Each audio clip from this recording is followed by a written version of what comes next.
All right, let's dive right into this explainer and uncover the actual, sometimes really surprising, root causes of your back pain, and more importantly, exactly how to fix it. Look, if you are sick and tired of waking up stiff or feeling that incredibly annoying ache after a long day hunched over your desk, you are in the exact right place. We're going to completely break down the mechanics of your spine and hand you a definitive blueprint for real, lasting relief. So I want you to ask yourself a pretty crucial question right out of the gate. Is your back pain actually a hip problem? I know, it sounds weird, right? We all tend to instantly blame our spinal column. Or we just kind of assume, well, I guess I just have bad bones. But we really need to rethink where this pain is actually coming from. It is time to look at your body as a complete physical ecosystem. Here's our roadmap for this explainer. 1. The root of back pain. 2. Understanding spinal alignment. 3. Poses for immediate relief. 4. Strengthening your core. And 5. The back pain routine. Let's kick things off with Section 1, the root of back pain. Okay, so the absolute most crucial takeaway here is that our modern sit-all-day lifestyle creates incredibly tight hips and super weak cores. When you're sitting in a chair for hours on end, you are literally losing mobility. And this immobility actually forces your muscles to physically shorten. Think of it like a tight rubber band, constantly pulling on your ligaments and tendons. It is that constant nagging pulling tension that's directly causing the lower back agony you're dealing with every day. It's not just bad bones. Getting that mobility back is what's going to relieve the pressure on your joints and finally release that tension. Moving right along to Section 2, understanding spinal alignment. Now, to fix the pain, we got to know how the body should naturally sit. Neutral alignment is basically your absolute baseline. But here's the thing. Perfect standing posture isn't perfectly straight like a board. It actually curves inward at your lower back and your neck, and then it curves outward at the mid-back to form this beautiful S-curve. To hold this neutral position safely and to distribute your body weight correctly, you can't just be totally relaxed. You have to actively engage your core, your hips, and your thighs, all while kind of reaching your tailbone down toward the floor. So, let's see how this translates into actual movement. First up is flexion. This is simply when your spine is rounded, like what you'd see if you were doing a forward fold. When you do it properly, flexion actively lengthens the entire backside of your body. But, and this is a massive but, you absolutely have to keep your front torso and your abdominal muscles engaged.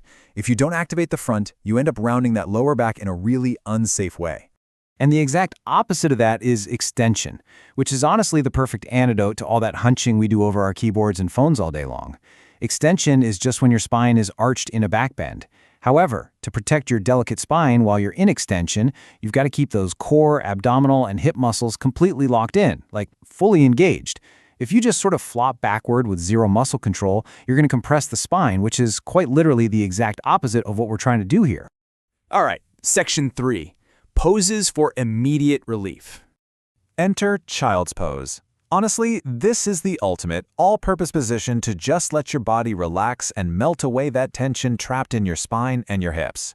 It is just so incredibly effective at relieving that awful spinal stiffness you get after sitting for hours. It actively straightens the spine out to improve your posture, all while giving you a moment to just let your breathing slow down and reset. Next up, we really need to look at moving the spine through its full range of motion. By flowing continuously back and forth between the cat and cow positions, you're slowly alternating between that flexion and extension we just talked about. You inhale as you arch into the full extension of cow, and then you exhale as you round your back into the full flexion of cat. Doing this directly targets and relieves spinal stiffness, and it's a total game changer for improving your overall spinal mobility.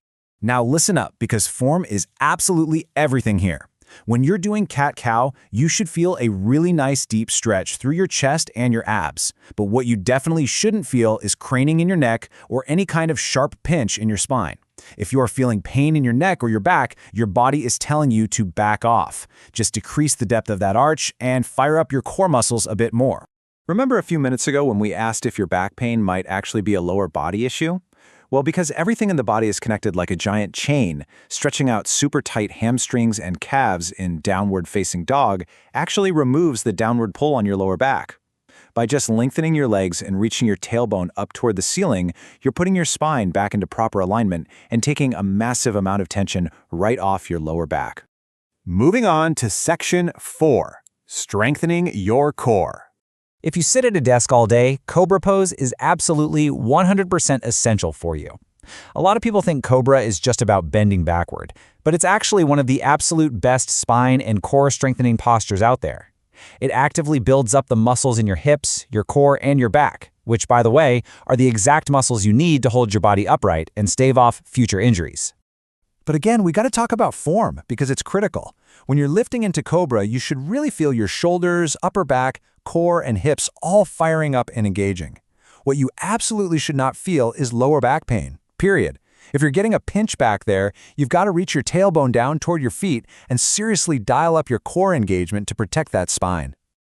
And finally, Section 5, the back pain routine. You might actually want to pause and take a screenshot right here, because this specific sequence is absolute gold.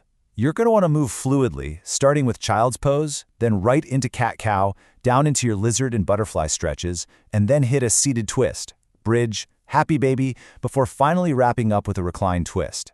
This exact combination of opening up those tight hips and strengthening your core is going to systematically dismantle your back pain, piece by piece, by finally restoring that mobility you've been missing. And of course, you should always end your routine by just melting into corpse pose. I know it looks like you're just lying on the floor doing nothing, but trust me, this is a massively vital part of the recovery process. It literally gives your body a chance to process the work you just put in, it drops your heart rate, sets you up for some high-quality sleep, and just completely releases any of that lingering, stubborn tension left in your muscles. So there you have it. You now have the exact blueprint to fix the real root causes of your discomfort. We've seen exactly how these targeted movements can drastically reduce that joint tension that's been nagging you for so long. And you know now that your bad back is very likely just a core and hip issue. So why just accept stiffness as a fact of life? Think about it. What could you achieve tomorrow if you finally reclaimed your mobility today? Grab some space on the floor, roll out a mat, and find out.